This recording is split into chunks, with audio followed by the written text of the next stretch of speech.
the air personality, or le Jacques du disc, or whatever, the disc jockey. And there's a lot of stories, a lot of things to be said about it. Right, it's a long story. But since you're going to play the host and talk about the album as we play it, cut by cut, and introduce it to those that are listening to our New York world, our New Jersey, our Connecticut world, a million or so folk who I know are curious and wondering, a new John Lennon album, what is it about? Well, it's a rock and roll album by the title, and none of which I wrote. It's all, you might call it oldies but goldies. I was calling it oldies but moldies when I was making it. And some of them are, quite a lot of them are cuts I was singing when I was 15. That's around 1955. Some of them are the first songs I ever learnt that were rock and roll. I ever learnt to play on a guitar. I even started on banjo originally. And they're some of my all-time favorites. There's about 14 of them on the album. Wow. And I could have gone on forever. I had to stop. Did you do a larger amount, a whole bunch of them, and then decide on these, or did you just do these as you could? Or did you go to a session and just complete them all? Well, the album was in two phases, as it were. It was started in 73, actually, when it was a brand new idea. Right? There's been a lot of oldies but goldies since then. I started with Phil Spector, and the tracks that I did with him, he produced. I just wanted to be a singer. And to put it simply, there was some psychodrama, and it sort of fell apart. And then there was a long spell where, for one reason or another, I couldn't get hold of the tapes. And then I did Walls and Bridges. And then I got the tapes the day before I was going in to do Walls and Bridges. So I did Walls and Bridges, and then I started sorting through the tapes I'd done with Phil. I chose the ones that I thought were good enough, because some of them are a bit weird, you know. And then I went back in the studio after a few weeks rest from Walls and Bridges, and cut enough to make a full album of material, and here it is, you know. Let's start with the first cut on side one, John Lennon's new album of rock and roll.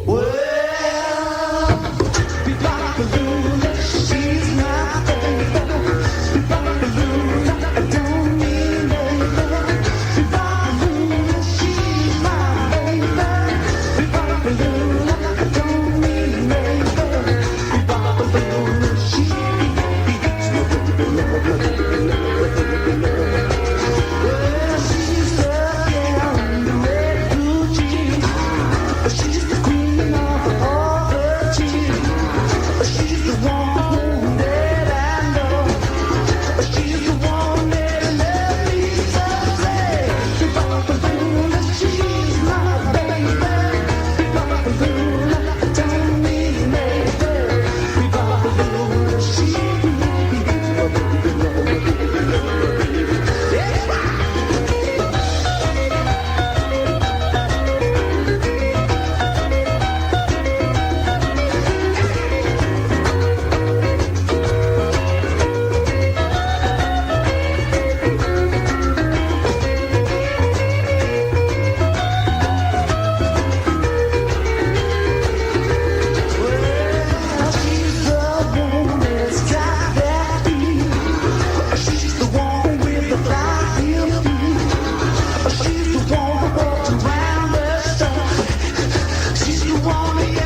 Bebopaloola, my version of Gene Vincent's Bebopaloola, one of the first songs I ever sang, and the first day I sang it in public with a real band is the day I met Paul.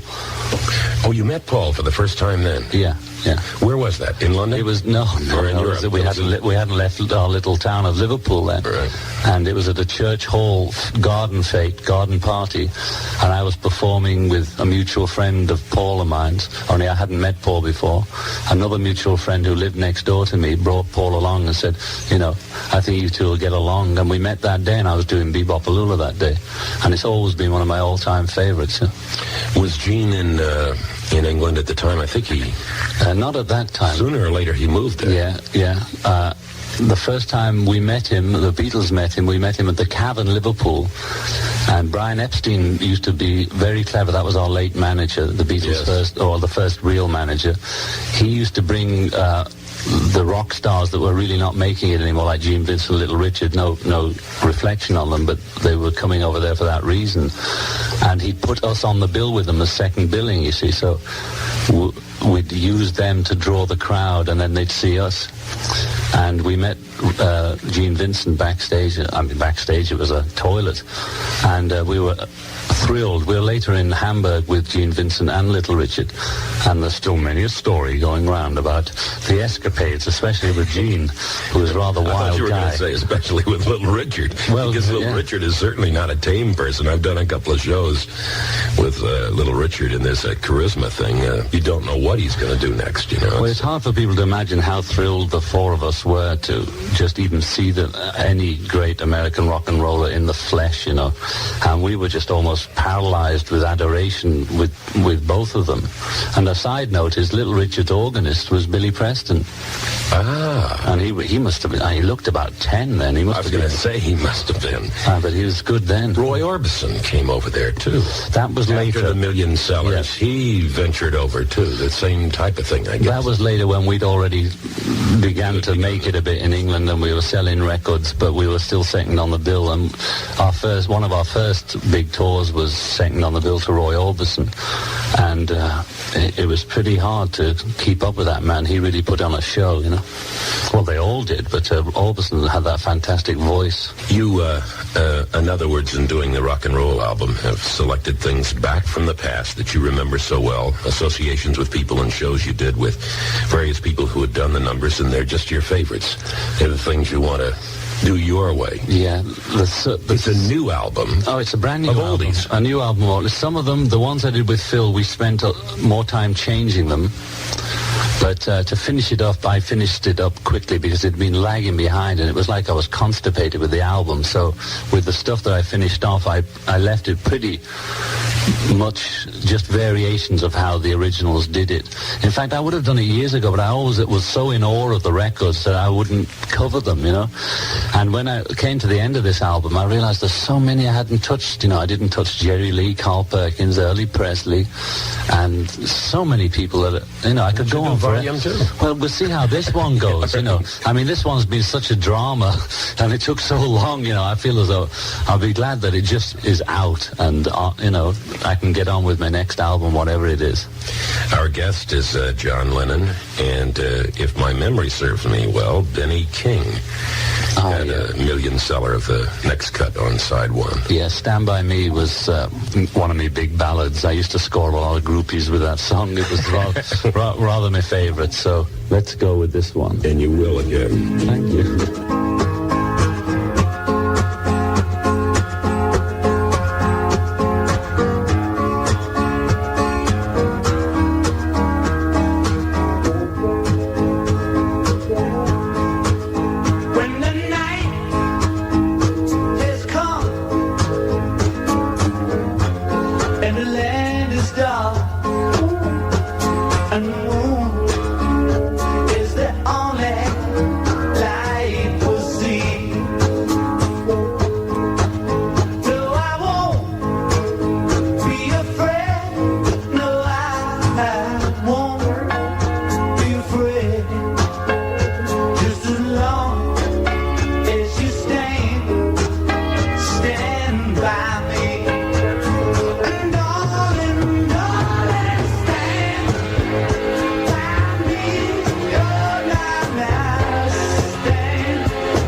list now? Right.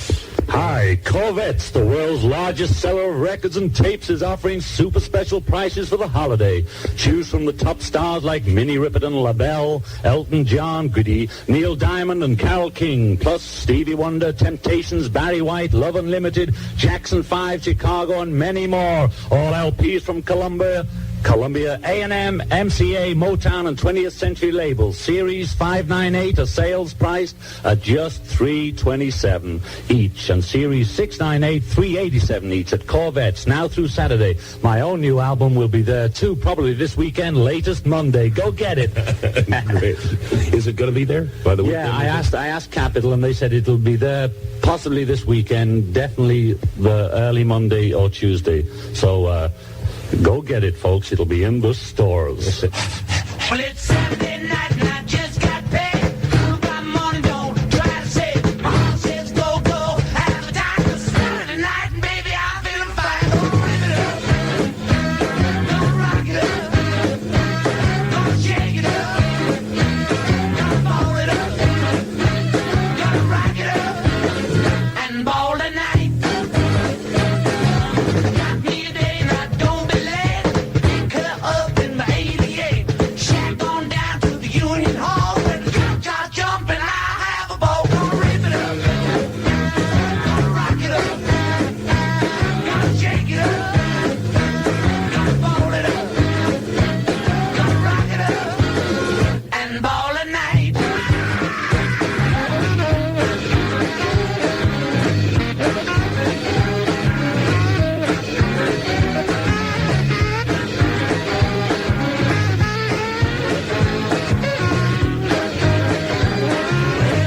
Set, go man, go. I got a girl that I love so, and I'm ready. Ready, ready, ready. Ready, ready, ready. Ready, ready, ready to rock and roll. Turn to the corner, pick up my sweetie pie. She's a rock and roll baby, she's the apple of my eye. I'm ready. Ready, ready, ready. Ready, ready, ready. Ready, ready to rock and roll. John Lennon is our guest at WNEW FM New York. We're under the influence of a brand new album called Rock and Roll, which are great oldies, done in a brand spanking new album of John Lennon, who is our guest and who is our guest host for the afternoon, to tell you about the songs and the things. And we've done Bebopalula, Stand By Me, and a little combination of Rip It Up and Ready Teddy. And you can pick it up from there, John. Okay, the next one is the first one produced by Phil on this album, and you'll probably notice the Spectre touch on it. This one is You Can't Catch Me by Chuck Berry, but the arrangement we came up with is rather different. It might ring a bell to some people, but let them find where it came from. I bought a brand new automobile. Was a custom made. Was a flight deal with a powerful motor and a highway wing. Pushing on the button, you will hear her sing. Now you can't catch me. Baby, you can't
on to the next track? We will be, Should we momentarily. do this first? No, I just thought You Can't Catch Me. There's something about Chuck Berry's music that just is infectious. Yeah, he's one of the all-time greats. I think he's the first rock poet. I've said this many times. But the lyrics, I mean, that was a long time ago. I don't even know the date when it came out, but it's very early Chuck Berry. One of his first cuts almost.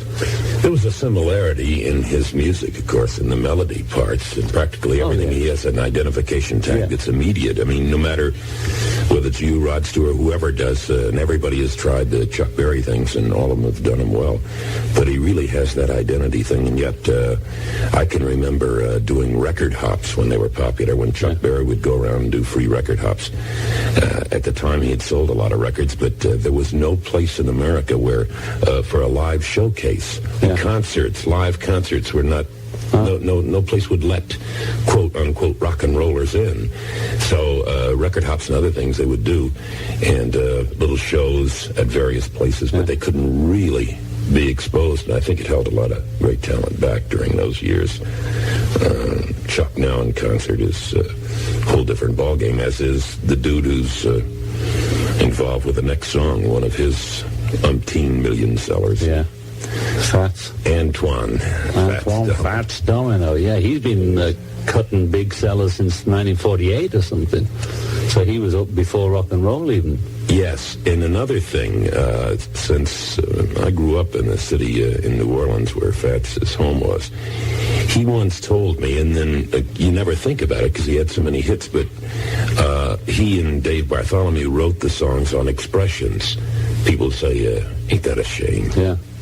And so he'd immediately write a song or so all expressions, common expressions that people use. Now they do it for commercials, you know. Yeah. All the commercials you see on television, they'll take some kind of a thing that people are saying, oh, I didn't know that, or ain't that a shame, or something, and they'll build a commercial. I do it myself, and I always have ever since I wrote songs. If I hear something, it almost writes itself. If you go down his hits, of course, Blueberry Hill was before that and was someone else's song. With the things they were doing together, they used a lot of expressions, and didn't really make any difference. It was the happiness. Fats to me was the number one barrel house barroom piano player. He's happier in a bar where people are drinking and living it up and clapping hands than anywhere else in the world. He just I saw him last year in Vegas, you know, and it was good to see him, you know. I was a bit sad that the audience was, well, as drunk as me, I guess. You know, it didn't seem the right audience, but he was still great. And this is one of your favorites, obviously. Well, this has a lot of special meaning for me. I cut Ain't That a Shame. I mean, there's many of Fats that I would have liked to have done. I did Ain't That a Shame because my mother, who died shortly after, before I made it, she taught me to play banjo, and she bought me my first guitar, and this is the first song I ever learned. This one? Really? Yeah, I mean, I used to do Johnny Ray and whatever was going around before I got into before rock and roll existed, but this is the first song I learned and could accompany myself on. And it's a pretty simple song, and that's probably why I learned this one. And it has a lot of memories for me, and I thought I'd do it for that reason.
to end.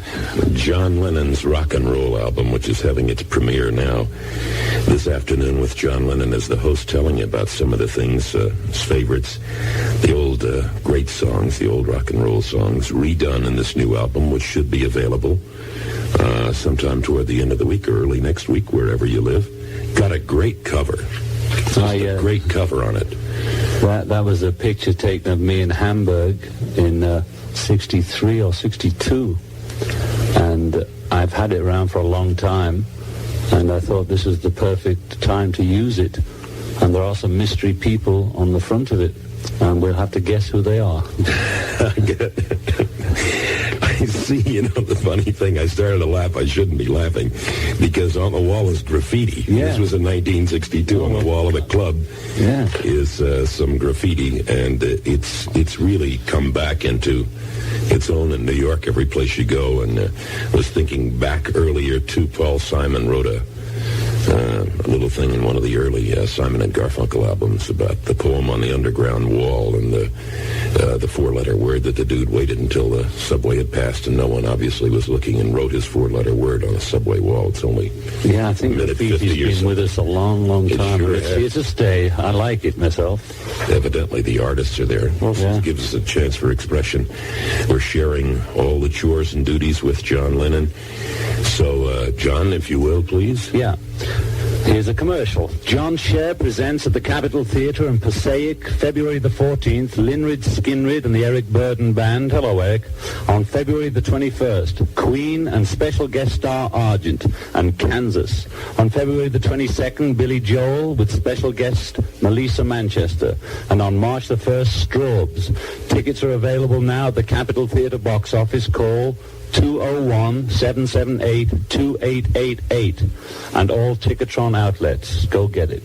John Lennon is with us, and we have his new album called Rock and Roll with some of the great classics. And the next song, gosh, there hasn't been a loser anywhere here. They're all so familiar and they're all so nice, great. Thank you. Bobby Freeman wrote as well as had the large hit with. Yeah. Do You Want to Dance? This is the only one I messed about with it a bit more. I tried to make it reggae.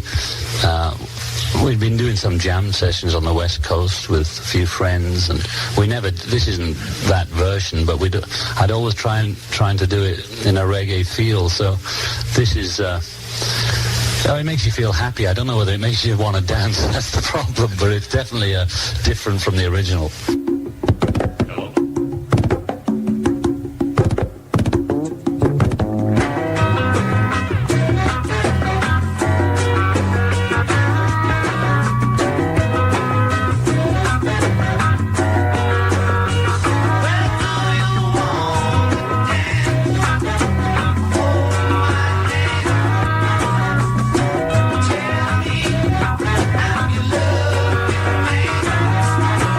Hey,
heart. That was the dance hall version.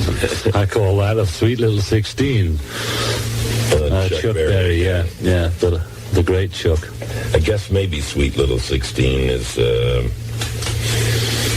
of all the Chuck Berry things, best known, only because anybody who's ever done Chuck Berry, they love that. Maybe Johnny B. Johnny B. Good in that one, I'd say. Yeah. Johnny B. Good is the old time. Something you got to do. Yeah, right. Well, the first thing you learn is the guitar break on Johnny B. Good, and once you've got that, you're down for Oh Carol and all the rest of them that had that intro, Beethoven.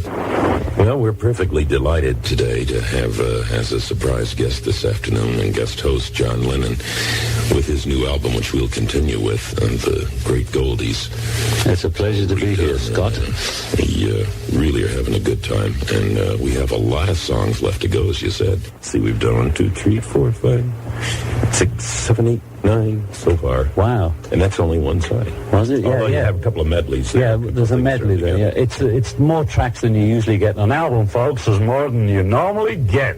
Would you believe it? In this particular case, Money's Worth is obviously there on the first side between Bebopalula, Stand By Me, Ratty Tatty, and Rip It Up, and You Can't Catch Me, Ain't That a Shame, Do You Want to Dance, and Sweet Little 16, that's 8. Yeah. I don't know where I got 9 anyway. So, all in counting. We're at WNEW FM in New York. We are. John Lennon, my friend. Scott Muni. We have turned the album over to side 2. A lot of these things you've completed. Some you did with Phil Spector. But you have, I see by getting the sneak preview ahead of our listeners, that you really, there are so many records here that I remember the very first time getting a little 45 on and me too, playing and so forth and listening to and loving. And we discussed Little Richard before. There's no question about Little Richard. He's a one-of-a-kind type artist. He, and his flamboyancy and his Vive la Différence on stage, plus a selection of his material.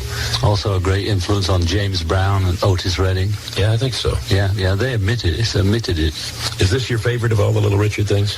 I could never pick a favorite. I guess. I mean, this was the first time I heard Little Richard. A friend bought it. He'd got it imported from Holland because it came out in Europe first.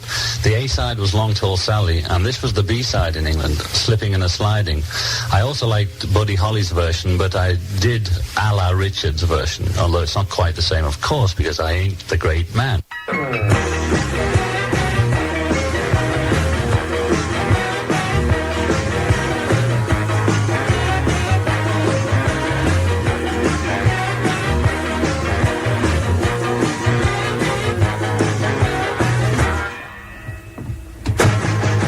Sipping in the side, beeping in the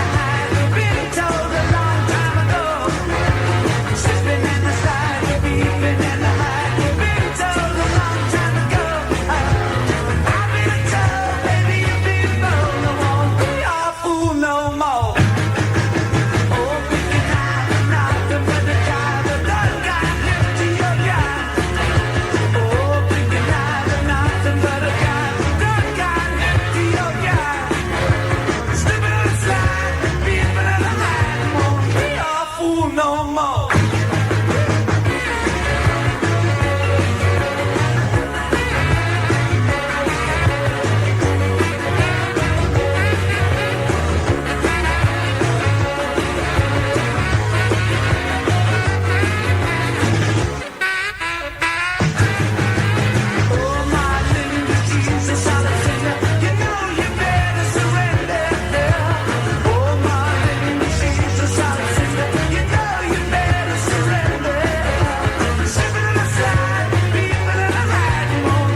Yes, as a matter of fact, we're into the second song on side 2 at this moment, and John has been doing a beautiful job, including commercials. I think it's great. I like I'm going to keep him here. Going to keep him here. Right? Yeah, sure. I like them. Yeah. Especially record shop commercials. That's right. Yes, as a matter of fact, we've told everybody the album will be available sometime the end of the week or at the latest early next week, depending on what neighborhood they're in. So it is an excellent album. You want to, while Allison is here and while Pete Fornatale is here and Dennis and everybody, you want to do an introduction for the second song? Yeah, the next one on side 2 is the great Buddy Holly's Peggy Sue. And what a cosmic joke. Paul McCartney has bought the catalogue of the late great Buddy Holly. Had this song or not? But so he'll be making more out of this than I will. And this is virtually as Buddy Holly did it. In fact, when I was doing it, I did Deja Vu, you know. It came back to me. I didn't even have to read the words, which I did on most of them. And this I was singing around when I was 16 or something.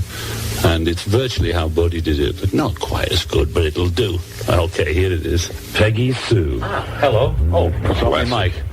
Great one. Just making a date with Alison.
Album that John has that we're previewing and premiering for you will be available late this weekend or early next week at your favorite record shop. It's called Rock and Roll, John Lennon, and that's exactly what it is. We've gotten into slipping and sliding and side 2 and Peggy Sue. Now comes to an old friend, Sam Cooke, who was so original and was really unique in his own way, and again was one of the tragedies with Buddy Holly and J.P. Richardson, known as the Big Bopper, and all fairly close in time, although Sam was after that. And of course, he's related to Muhammad Ali, isn't he? Sam? Yeah. I didn't know His that. second cousin or something to Muhammad Ali. No, I didn't know that. I didn't know that. See that? Yes. There's an expression. Right. I did not know that. I know that Sam had his starts on Specialty, which was where Larry Williams and Little Richard originated, great Philadelphia label. And Philadelphia, New York, and everywhere else they expanded. But for a small indie, much like Chess, who had Chuck Berry and so forth, they did extremely well. There were some early pioneers, the early days of Atlantic, and those record labels gave a lot of artists a chance to really get it on. In the Hall of Fame, of course, Sam Cooke is there, and silly things that happen in our everyday lives or that end up being tragedies, as was the case with Sam Cooke. And actually, the true story was that Sam Cooke's body was in the Los Angeles morgue for a great number of hours until a young cub reporter for the newspaper, who happened to be young enough to be listening to rock and roll, rock and roll fans, said, Sam Cooke, there's a singer, an artist named Sam Cooke. I wonder if this black body could be that person. And he bothered to check. Sam's body had been in the morgue for a long time. He was, to quote, well, it was just another unknown black from one of the bad neighborhoods. I didn't know that. Yes, true story. Amazing. And then, of course, the headlines broke that it was the Sam Cooke who had been ripped off. The entire story was a bad story, in that Sam had gone to a motel with one of the ladies of leisure, and he was cooking. No, he was through cooking, and she took his clothes so that he couldn't do anything about it and his money. Oh, wow. And Sam went in shorts over to the office, and the office was closed and locked, and he was pounding on the door, and someone thought he was a burglar and let him have a shotgun blast. Wow. The owner of the motel. That's a bit like the King Curtis story. Yeah, it's real tragic. Real tragic. It was a whole series of silly errors that are everyday occurrences, rip-offs, and there are those things that happen to you every day in a bar or restaurant or somewhere where someone's always trying to beat you out of something, a flim-flam thing, and it's what it was, but it turned out quite tragic and mistaken for someone breaking in, and all he was trying to do was get some clothes and go home. Did you have a particular reason in mind to? This is really a song, one of my all-time favorite songs, and I always was going to do it but didn't do it. We always jammed it in between tracks or whatever, and I almost didn't release it on this album because I know that Rod had just done it and Dave Mason had done it. Yes, Dave. But I've been so keen on the song so long, and I've been putting it off for so many years that I thought, well, I'm going to do it anyway. I love it, man. And I actually like the Carla Thomas version of Bring It On Home to Me better. And that might have been because I got that version first in Liverpool. It was a long wait to get tracks. And it's a very rare record. I can hardly find it now. I have it in the house somewhere, and we lost it the other day when I was getting the words from it. This one segues into Little Richard, Send Me Some Loving, which was also sung rather well by Buddy Holly. Send Me Some Loving. A lot of people did it. So this is like a medley, 2-in-1. Is that Lloyd Price wrote that? L. Price? Yeah, that's the one. The great Lloyd Price, right? They're all there, aren't they? Yeah, okay.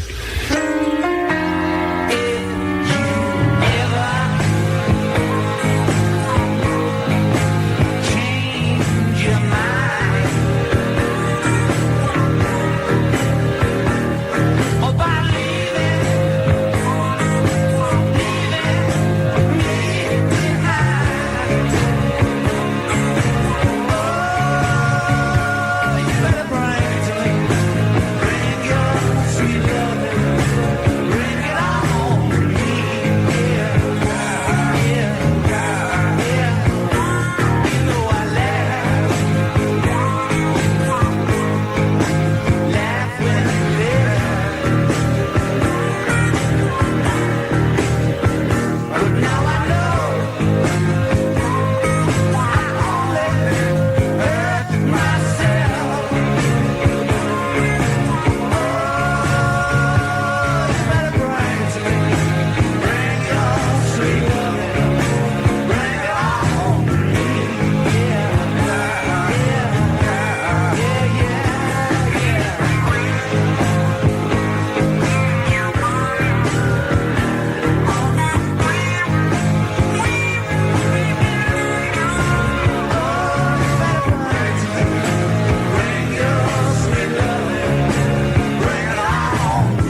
goodbye to Send Me Some Lovin'. There's not a bad song yet. I mean, the arrangement which you've done from John Lennon's heart into all your old favorites, the things you like to do, and just having so much fun. Well, somebody heard it and said, "Oh, he's doing it for real." You know, I don't know whether they expected me to camp it up or something, but you know, that's the music that brought me from the provinces of England to the world, and finally to America, New York, and I'll never forget it. I mean, that's what made me what I am, whatever it is I am, and it brought a lot of English musicians out of their, you know, I don't know where we'd have been without rock and roll, and I really love it, you know. They've been saying rock will die or it'll never last ever since I ever heard about it, and it's always written in the papers as it's dying, it's this, it's that. And people are so busy writing about it, they're not listening to it. Well, I've been playing it and into it for so many years now, and have been denying back to the first days, and this is when the station I worked for at the time was bold enough for its white audience to play black artists. And I mean by that, I'm going back to the Clovers. Yeah, oh yeah. And what was that one about? A dream, Dreamweaver. Oh, the Clovers. Oh no, that was the Dreamweavers. That was another. No, the Clovers were a big song. the Clovers and Joe Turner and some of the early stuff. Lipstick, Powder, and was Paint. So good. And instead of playing the commercial covers that had been made by some other people like Pat Boone would do the thing, and then somebody else would do another one of Ivory Tower. Otis Williams and the Charms had the original.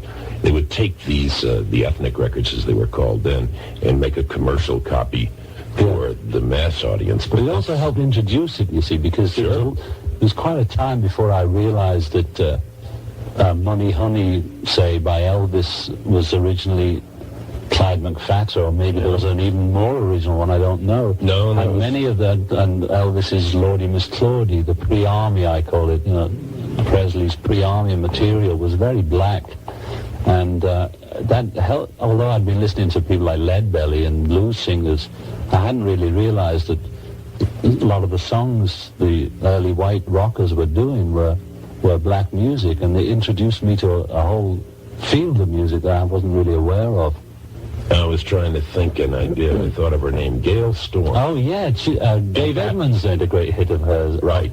Of hers about 2 years back. And Pat Boone. I Hear You Knocking. That's right. But you see, the original was a black record of all those hits that Pat had, or a lot of them, and a lot of them Gail Storm and a whole bunch of groups and everything, and they would hear this excellent record and pop it a little, you know, and take away the real earthy feeling. That's why even today, I think if Ray Charles were to tell you who his influence was, it would probably be Big Joe Turner. Yeah.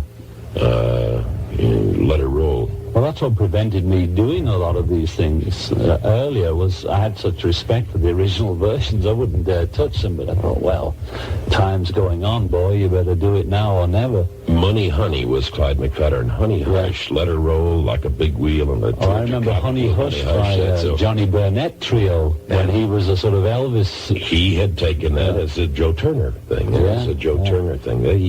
Boy. Well, we're going back now, aren't we? Revealing our spread. John Lennon is here, and we are reminiscing as he has done in his new album, Rock and Roll, which will be available to the public late this weekend or the first part of next week. These have been done, each one of the recordings, variously from October of 73 to October of this past year, together at various places with various people, sometimes as many as 28 musicians, right? Yeah, in the 73 sessions with Phil Spector, we'd have 23 or 28 musicians at once, some of them out of their minds and some of them not.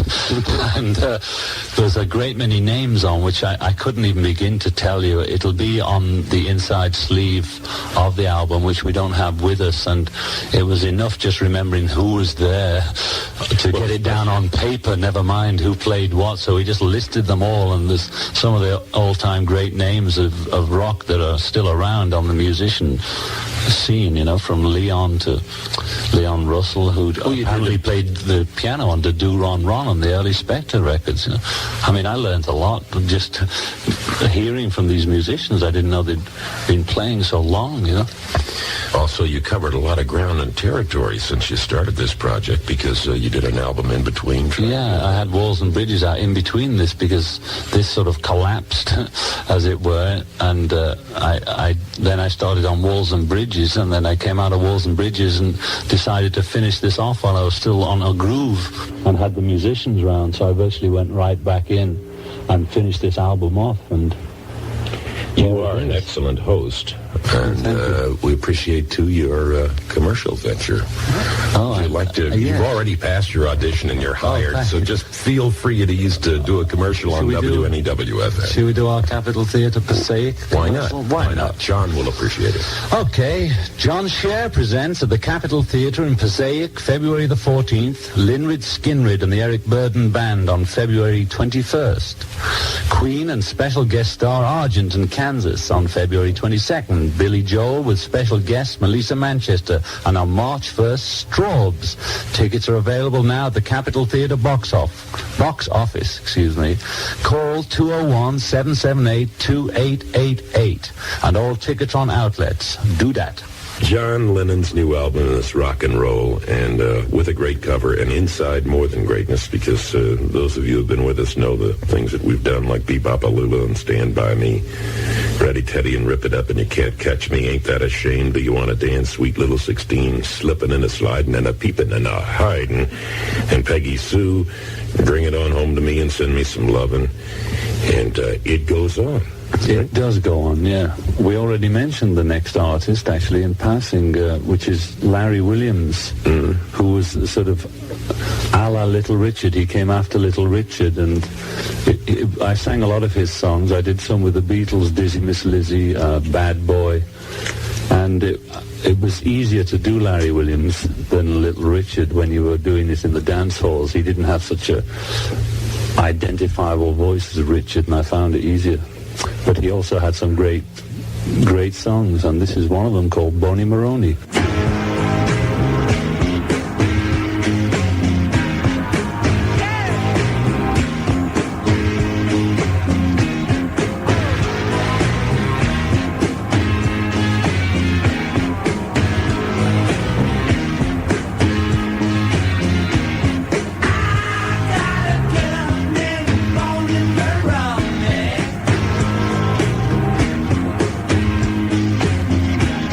She's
We were reminiscing. Oh, yeah, Ringo fainting.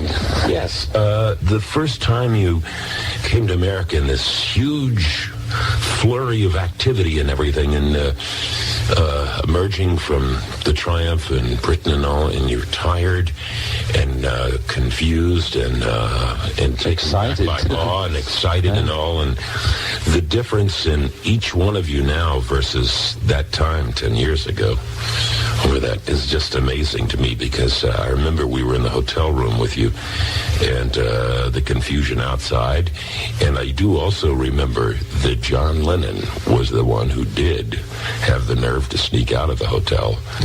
You went in disguise. Yeah, right. You were always the guy willing, and you went around and hit a number of clubs and snuck out a little, and everybody else was afraid to... Yeah, I think I went with Paul, you know. Yes. Yeah. But I remember discussing in the room, what would I do? How can I go out of here and not look like John Lennon?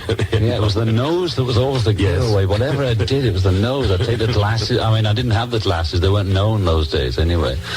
But I couldn't, I could stuff cotton wool up it like Brando did for his cheeks, But then you couldn't breathe, you see. So if I had to put a beard or whatever it was this nose that got me into trouble. That was always the case. The Guy Pielart book of art of rock,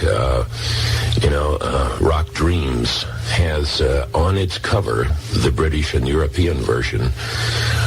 You are on the cover. In the American version of the book, which is out now, a fifth person was added to that. David Bowie. David Bowie. Yeah, he's a good lad.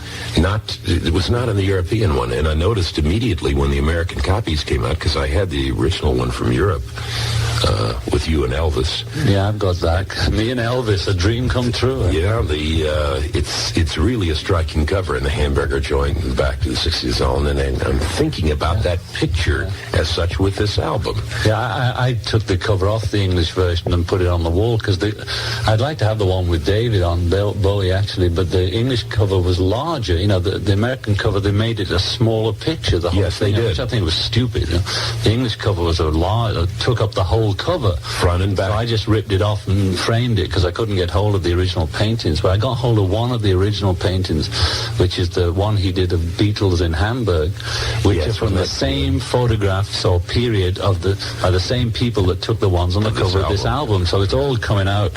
It all comes out in the wash, as they say.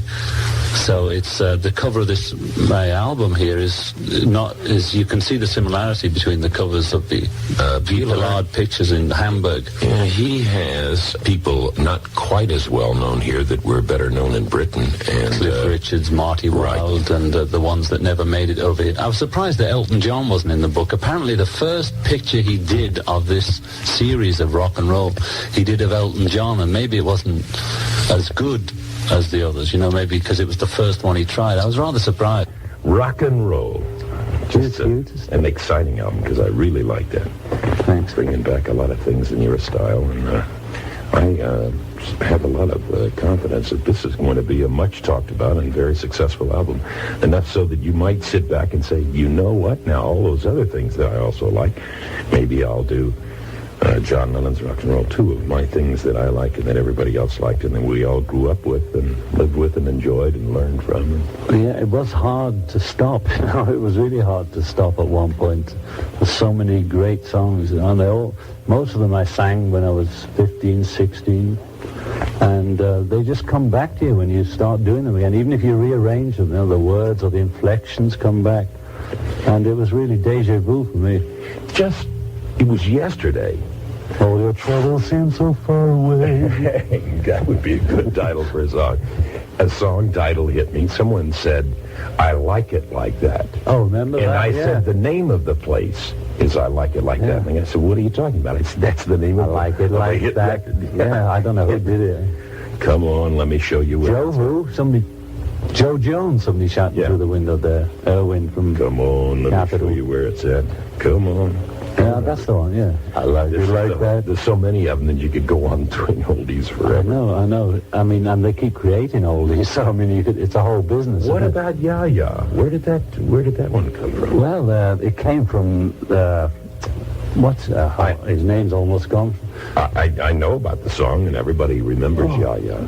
I did a joke version with my son Julian on Walls and Bridges. Wow, Lee Dorsey. Where am I going? The great Lee Dorsey, and the person that Paul's working with why now. did you select it? I mean, was it really that close? You really loved it? I liked Lee Dorsey. There are other tracks I preferred, I just knew Ya-Ya. You know, it was so easy. It's one that whenever you'd sit down to jam, everybody could just fall and sit in the la wait for the Ya-Ya. I know the Stones did it too. My version sounds like a tea dance, a friend of mine said. It sounds like the English version, a tea dance version of Ya-Ya. But if I ever do another version, another Lee Dorsey track, I know which one it is. I'm not going to say it because people will go and cover it right away, but there's some great ones. Alan Toussaint, that great artist that Paul McCartney is now working with in New Orleans. So that shows us something. Yeah, there's something cooking down there. Mm-hmm. I hope I haven't blown your cover, Paul, but you'll be gone before anybody gets down there. Okay, Ya.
Yes. Oh, we're getting the coffee, yeah.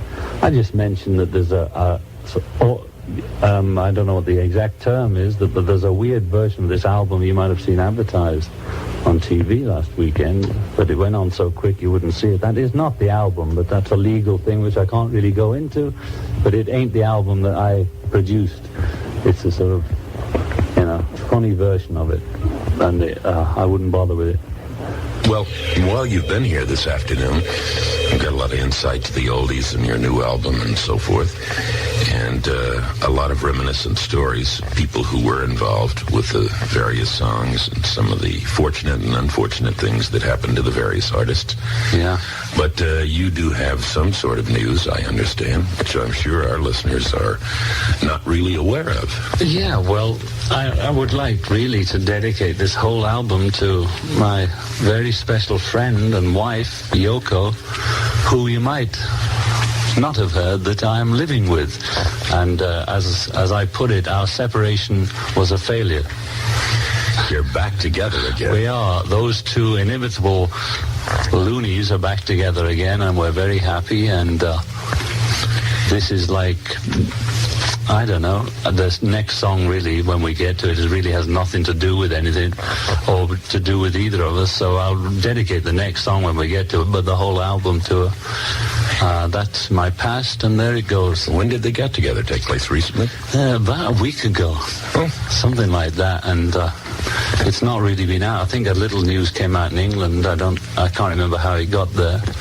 But I'll say it again. Our separation was a failure, and John and Yoko have got back together in their bag, as it were, together, and rock on. I think everyone knows what you mean about in the bag together. Yeah. And I'm certainly delighted if you and Yoko are.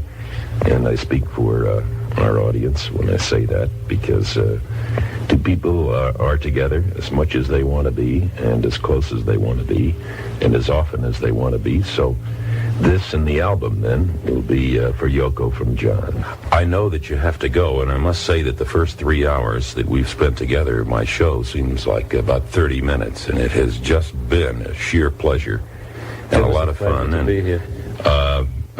I know that I know how the listeners feel, because each time this happens, they respond, and I think they're going to respond too, to help you with the immigration problem.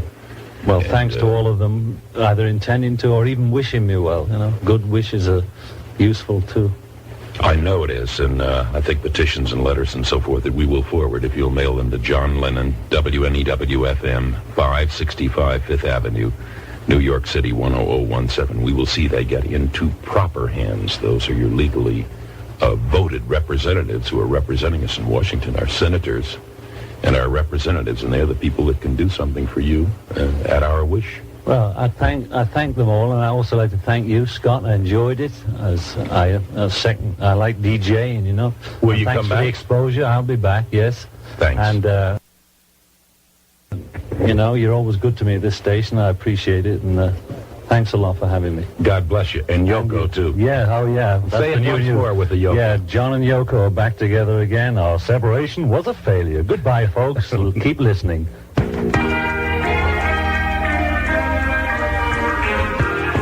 Remember this? Why? I must have been 13 when this came out. That was his fault. Or was it 22? I could have been 12, actually.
Tell me so.